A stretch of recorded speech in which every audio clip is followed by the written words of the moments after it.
อย่างสิน้องอันไอ้ถือโอกาสเว้าเลยพอดีมาเจอน้องเนาะไอ้สิได้เว้าเลยซะ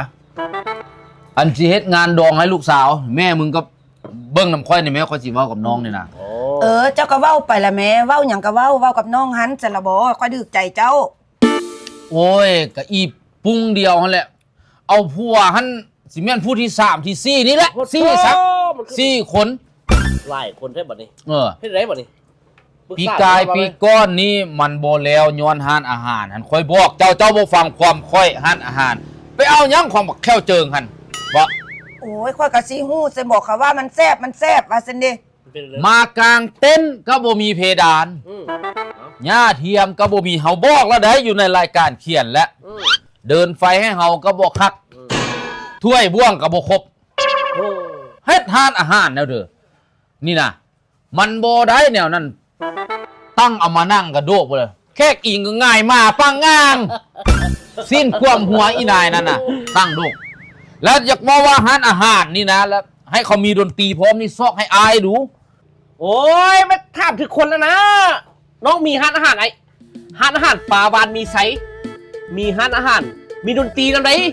วงดนตรีน้องอะไรมันไปคู่กันเลยได้คู่กันเลยมีร้านอาหารปลาวานมีไซแล้วกับวงดนตรีคนสูงไม่ข่าวไปทำกันเลยเสพราคากันเองครบโอ้คักกว่านั้นพูดว่าแต่ว่าจะเป็นแบบแม่มึงแบบปีกายนี่เจ้าออกมาเด้ออันเบิ้งอาหารเพื่อนอันนั้นล่าวู้ว่ากินกับข้าวจี้ไอ้ว่าเป็นอ้อมบอนมันเอามาเฮ็ดเล็ดอยู่บนจะว่าเขาจะว่าอ้อมบอนมาจะใส่นอกมาดิและดนตรีบ้านนี่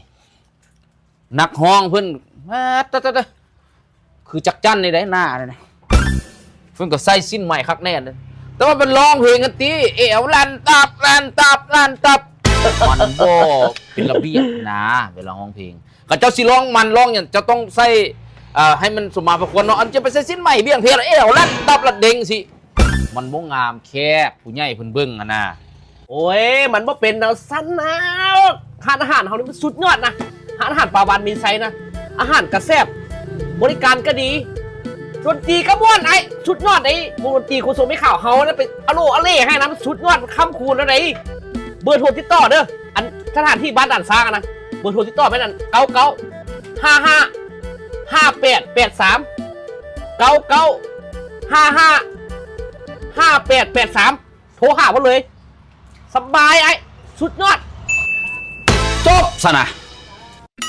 ร้านอาหารปาวานมีใส่ทับจัดงานดองงานขึ้นเดือนใหม่และงานต่างๆอีกหลายๆงานบริการวงดนตรีและจัดหน้าสากงานดอกไม้นอกจากนี้ยังบริการให้เช่าโต๊ะตั้งเต็นท์ครบวงจรในราคาเป็นกันเองสนใจโทร